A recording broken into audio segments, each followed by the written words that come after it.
네, 이런 유머가 있습니다.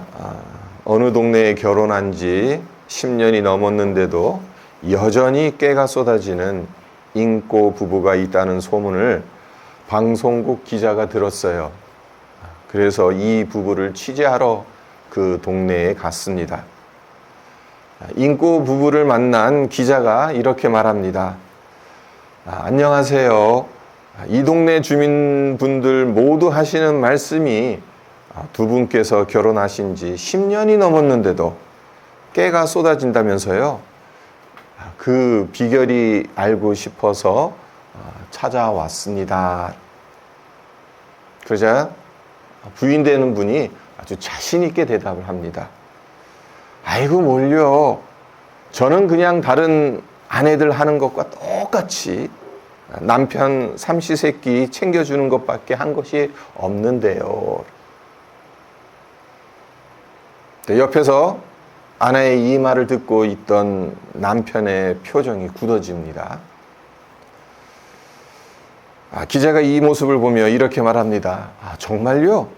요즘 누가 남편 식사 꼬박꼬박 챙겨주나요? 대단합니다. 그러면서 남편에게 묻습니다. 아내분의 요리 솜씨가 정말 대단하신가 봐요. 새끼를 다 챙겨주시니 말입니다. 그나저나 주로 어떤 음식을 해주시는지 궁금합니다. 네, 이 질문을 받은 남편이 아주 서러운 표정으로 대답을 합니다. 집사람이 삼시세끼를 챙겨주기는 챙겨줍니다. 하지만 건강이 제일 중요하다면서 10년째 똑같은 음식만 줬어요. 아침엔 사또밥, 점심엔 인디안밥, 저녁엔 고래밥. 네, 웃자고 드린 유머입니다마는 이 유머 속에 뼈가 있죠. 남편 사랑하는 마음 한결같아야 한다고 해서 삼시세끼 한결같이 똑같은 메뉴를 내놓지는 마십시오. 사랑은 한결같아야 하지만 동시에 풍성함이 있어야 합니다. 그것이 오늘 우리가 살펴보고자 하는 주제입니다. 오늘 본문 말씀인 요한복음 10장 10절 하반절 그리고 아가서 2장 4절을 다시 한번 보겠습니다. 먼저 요한복음 10장 10절 하반절입니다. 내가 온 것은 양으로 생명을 얻게 하고 더 풍성히 얻게 하려는 것이라. 예수님께서 이 땅에 오신 목적을 우리에게 생명을 주시고 더 풍성히 주시기 위함이라고 말씀하고 계시죠. 그리고 아가서 2장 4절도 보면요. 그가 나를 인도하여 잔치집에 들어갔으니 그 사랑은 내 위에 깃발이로구나. 술람미 여인 역시 사랑의 풍성함을 노래하고 있습니다. 왜 이 노래를 부르고 있는 것이겠습니까? 솔로몬이 술람미 여인을 음식과 포도주가 풍성하게 넘쳐나는 잔치집으로 데려갔어요.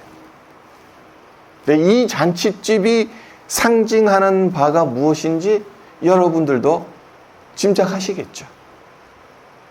궁극적으로 이 잔치집은 하늘나라 혼인잔치를 가리키는 겁니다.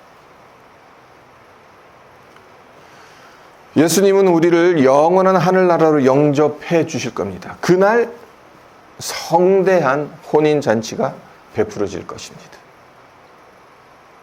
그리고 이 잔치집은 교회를 상징하기도 합니다. 우리가 살고 있는 이 땅에서는 교회가 잔치집 역할을 해야 하는 겁니다. 교회는 하늘의 잔치가 이 땅에서 이루어지는 곳이라고 말할 수 있습니다. 여기서 우리가 간과하지 말아야 할 것이 하나 있습니다. 주객이 전도되어서는 안 된다는 겁니다. 음식과 포도주가 풍성하게 넘쳐나기 때문에 잔치집에 흥이 나고 웃음소리가 그치지 않는 것 맞기는 합니다마는 술람미 여인이나 우리 성도들이나 잔치집이 즐거운 근본적인 이유가 음식과 포도주가 넘쳐나기 때문은 아니잖아요. 술람미 여인에겐 사랑하는 솔로몬이 함께 있기 때문이잖아요. 그리고 우리에겐 사랑하는 주님이 우리와 함께 하시기 때문이잖아요. 분위기가 좋으면 뭐 하겠습니까? 아무리 좋은 음식이 있다 한들 무엇 하겠습니까? 주님 없어도 교회 분위기 얼마든지 좋을 수 있어요. 주님 말씀 순종하지 않아도 사람들끼리 기쁘고 재미있는 교회 얼마든지 만들 수 있습니다.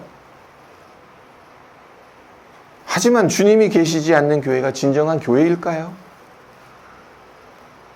바라기는 잔칫집 같은 좋은 분위기도 중요하지만 주님의 인도함을 받는, 그래서 주님과 동행하고 있는지, 그래서 그 인도함에 합당한 순종을 하고 있는지를 살펴볼 줄 아는 우리 모두가 되었으면 좋겠습니다. 그렇다면 주님께서 우리를 인도하셔서 우리로 하여금 경험하게 하실 잔치찜의 풍성함은 구체적으로 무엇을 말하는 것이겠습니까? 우리가 누릴 수 있는 이 풍성함은 무엇이겠냐는 겁니다. 너무나도 많죠. 오늘 여러 가지로 생각해 볼 수 있겠습니다만 한 가지만 생각해 보겠습니다. 그것이 무엇인가 하면 인격적인 면에서 생각해 보자는 겁니다. 요한복음 10장 10절 하반절을 다시 보면 내가 온 것은 양으로 생명을 얻게 하고 더 풍성히 얻게 하려는 것이라. 예수님께서 우리에게 주시고자 하는 그 풍성한 생명은 주님의 인격과 아주 밀접한 관계를 가지고 있습니다. 사실 인격이란 개념을 똑부러지게 정의하기란 쉽지는 않아요. 하지만 이렇게 생각해 봤으면 좋겠어요. 자, 예수님 어떤 분이십니까? 제우스 신이나 이런 신들처럼 신화에 등장하는 존재가 아니잖아요. 실제로 이 세상에 존재하셨던 분이지 않습니까?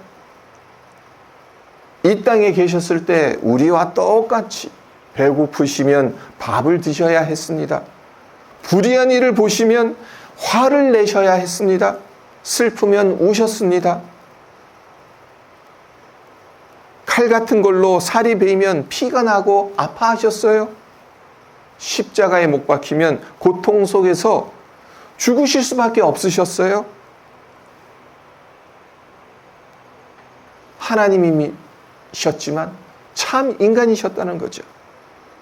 하늘에서 내려오신 성부 하나님의 본체셨지만 인간적인 면들을 경시하거나 무시하시지 않았다는 겁니다. 오히려 그 누구보다도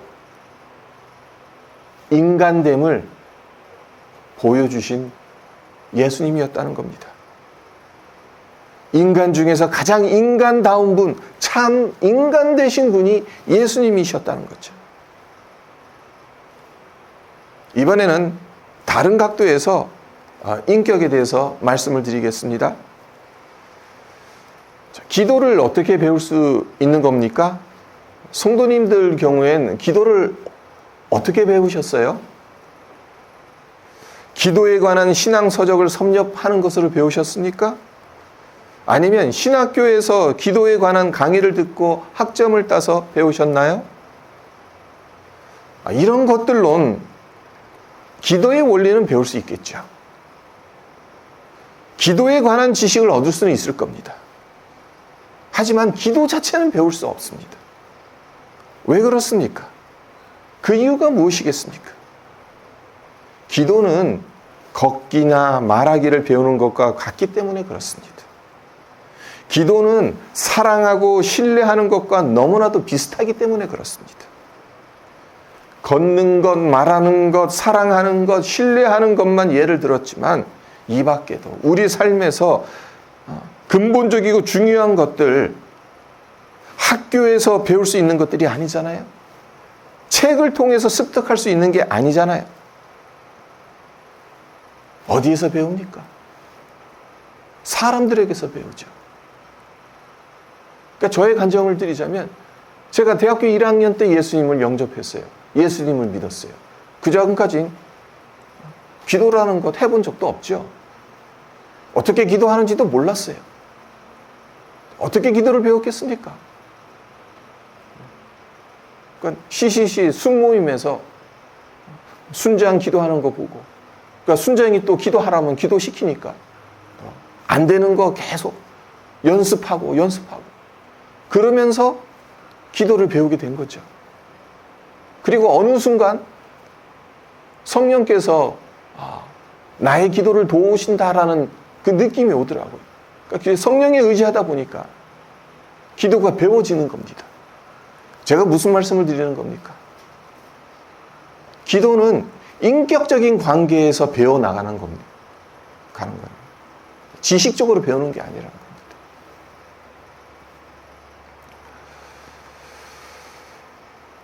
인격에 대해서 이렇게 말씀드리는 이유가 있죠. 그러니까 가장 인간다운 모습을 드러내는 것이 인격이라는 겁니다. 그 사람 인격 좋다. 사실은 그 말은 그 사람은 인간됨이 참 좋다는 뜻입니다. 원리는 배우는 것이 아니라 친밀한 관계를 통해 경험되어지는 것이 인격이라는 겁니다. 근데 우리에겐 치명적인 문제가 있어요. 어떤 문제인가 하면요. 인격은 가장 인간다운 모습을 드러내는 것이라고 말씀을 드렸잖아요. 근데 우리의 문제가 뭐냐면은 인간다운 모습을 드러내는 것에 문제가 있다는 거예요. 왜 그렇습니까? 아담과 하가 범죄해서 죄가 이 세상에 들어오지 않았습니까? 그리고 그 결과 우리 인간이 맺는 모든 관계는 철저하게 왜곡되고 타락되었습니다. 하나님의 형상으로 빚어진 인간다움이 파괴되어졌어요. 그리고 그 인간다움을 보여줄 능력을 상실하게 되었습니다. 원래 우리의 인간다움은 어디에 있는 겁니까? 그 출처는 어디에 있습니까? 하나님의 형상입니다. 하나님의 형상으로 지어진 바 된 그 인간다움이 죄로 말미암아 깨져버린 겁니다. 망가졌다는 것입니다. 이런 생각을 해봤습니다. 우리가 이 세상에서 맺는 대인관계들이 얼마나 많습니까? 그 중에서 가장 아름다워야 하고 가장 순결해야 할 그 관계 맺음, 어떤 관계 맺음이겠습니까? 부부 간의 관계 맺음입니다. 남녀 간의 성적 관계입니다. 근데 이 관계가 사실 이 세상에서 가장 타락하고 왜곡되어졌다는 겁니다. 인간의 모든 타락에는 성적 타락이 같이 연루되어져 있다는 겁니다. 그 이유가 무엇이겠냐는 거죠. 다른 유혹들은 맞서 싸울 수 있을런지 모르겠지만 성적 유혹은 다른 방법이 없어요. 보디발의 아내에게서 도망친 요셉처럼 무조건 피해야 되고 도망가야 합니다.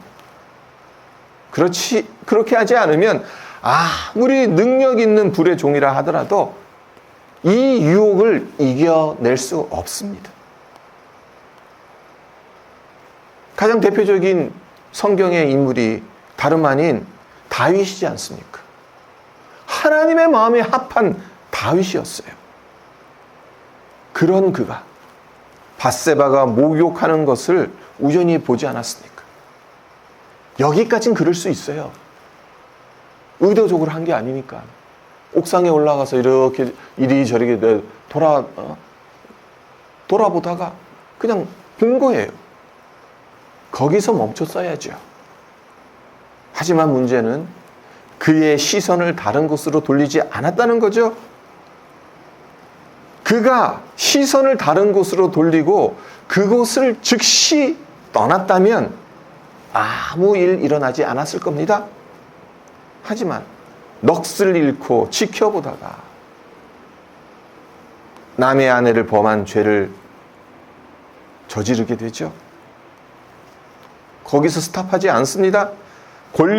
자기가 가진 왕이라는 권력을 남용해서 우리아를 살인교사하죠.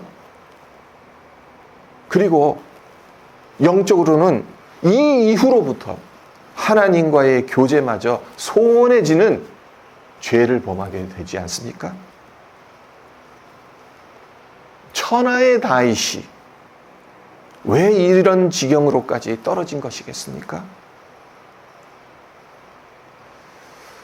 남녀 간의 성적 연합은 인간관계에 있어서 가장 근원적인 관계이기 때문에 그렇습니다. 그 죄를 범했기 때문에 그래요. 자, 이것을 한번 생각해 보세요. 인간이 창조된 이후 인간 사이의 첫 번째 관계가 부모와 자식 간의 관계였습니까? 아니잖아요. 선생님과 학생 간의 관계였습니까? 아니죠. 친구와 친구 사이의 관계였나요? 이것도 아니잖아요. 인간이 첫 번째로 맺은 관계가 뭡니까? 어떤 관계입니까? 아담과 하와 사이에 맺은 연합이었습니다. 우리말로는 연합이라고 표현을 하지만 이거는 성적 연합을 말하는 겁니다. 그런데 죄의 속성이 무엇인지 아십니까? 보다 더 본질적인 관계, 보다 더 친밀한 관계를 더 많이 왜곡시키고 더 많이 파괴시킨다는 점입니다. 그래서 대인 관계 중 가장 근본적인 관계인 남녀 관계에 가장 심각하고 치명적인 파괴가 일어난 겁니다. 그리고 그 뒤를 이어서 다른 관계들, 부모 자식 간의 관계, 그리고 다른 사람들의 관계, 이런 관계들도 왜곡되고 파괴되어지는 거죠. 그러나 그 첫 번째 단추는 어디서부터 시작되냐? 남자와 여자 사이에서 시작된다는 겁니다. 그렇죠? 선악과를 따먹고 난 이후에도 어디에서 먼저 벌어졌습니까? 사이가 벌어졌습니까? 누구와 누구 사이가 벌어졌습니까? 아담과 하와 사이가 벌어졌잖아요. 그전에는 내 몸에 내 살 중에 살이고 내 뼈 중에 내 뼈 중에서 뼈라고 아담이 하와를 가리켜서 그렇게 찬송을 하다시피 했는데 하나님이 주신 이 여인 때문에 선악과를 따먹고 책임을 회피하고 책임을 전가하고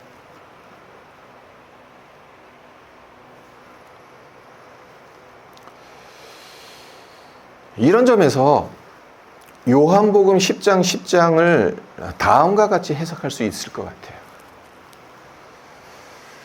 예수님께서 이 땅에 오셔서 고난을 당하시고 십자가에 못 박혀 죽으셔야 했던 1차적인 목적은 하나님과의 단절된 관계를 타락 이전 본래의 모습으로 회복시켜 주시기 위함이죠. 그리고 그것을 양으로 생명을 얻게 한다라고 말씀하셨다라고 볼 수 있는 겁니다. 그리고 하나님의 형상으로 지음받았음에도 불구하고 죄로 인해 왜곡되고 파괴된 수많은 대인관계들 그리고 관계들 속에서 어그러져 버린 인간의 인간됨을 치유하기 위해서 주님께서 이 땅에 오셔야 했죠. 그리고 이것이 다름 아닌 더 풍성히 얻게 한다라는 말씀이라는 겁니다. 주님은 우리를 정죄하거나 판단하시지 않았습니다. 십자가의 보혈로 덮어주셨습니다. 우리가 먼저 죄를 깨닫고 회개했기 때문에 그에 대한 사후 처리로 주님께서 죄를 사해 주신 것이 아닙니다. 그것을 위해서 십자가에 못 박히신 것이 아닙니다. 오히려 그 반대로 주님께서 십자가에 못 박히셔서 우리의 죄를 사해 주셨기 때문에 우리가 주님 앞에 나와 회개할 수 있는 겁니다. 주님께서 이 사랑을 우리에게 허락하셨다는 거죠. 우리가 이 사랑에 깊이 잠길 때 망가지고 어그러진 우리의 인격, 성품, 그리고 타인과의 관계가 고침을 받는 겁니다. 그리고 동일한 문제로 힘겨워하는 사람들을 그리스도의 사랑으로 인도할 수 있다는 겁니다. 말씀을 맺겠습니다. 예수님이 우리에게 주시고자 하는 생명은 풍성한 생명입니다. 이 땅의 그 어떤 잔치집의 풍성함도 따라갈 수 없는 하늘 혼인잔치의 풍성함을 예비해 놓으셨습니다. 그리고 우리가 주님과 동행하며 죄로 인해 망가진 우리의 인격적인 부분들이 고침을 받고 회복되어서 다른 사람들과도 풍성한 관계를 맺으며 살아가기를 원하십니다. 우리의 깨어지고 망가진 인간다움을 회복해 나갈 것을 주님께서 바라시는 거죠. 감사한 것은 이 풍성한 생명을 누리기 위해서 우리 보고 완벽하라는 요구를 하시지 않았다는 겁니다. 그 대신 하나님 말씀에 진실로 순종하고자 하는 작은 믿음, 작은 갈망을 원하신다는 겁니다. 진실된 마음으로 말씀에 순종하겠다는 그 갈망, 그것은 주님만을 사랑하겠다는 의미이지 않겠습니까? 주님께서 그러한 마음을 모르시겠습니까? 아시겠죠. 그리고 받아주시고 우리 안에 귀한 것을 부어주시겠죠. 성령을 통해 우리가 하나님께 소중히 여김을 받는다는 마음을 부어주시겠죠. 그래서 술람미 여인이 솔로몬의 사랑에 인도함을 받고 고백했던 것처럼 우리 역시 주님이 나를 인도하셔서 잔치집에 들어갔으니 그 사랑은 내 위에 깃발이라 라는 고백을 할 수 있게끔 해주시겠죠. 깃발이 상징하는 바가 무엇인지 여러분도 잘 아시잖아요.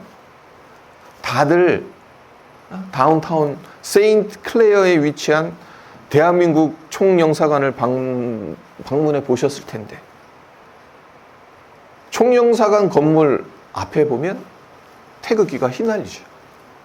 그러니까 태극기가 휘날리는 거. 그냥 멋있으라고 태극기 꽂아둔 게 아니잖아요. 여기는 대한민국 영토라는 것을 표시하는 표식이잖아요.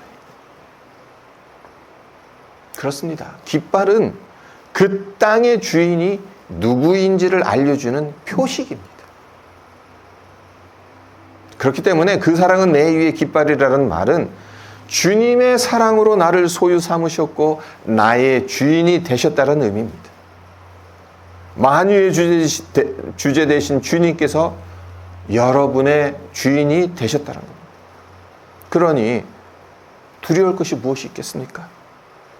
주님의 사랑이 우리 인생의 깃발이 되었는데 그 무엇이 주님에게서 우리를 떼어놓을 수 있겠습니까?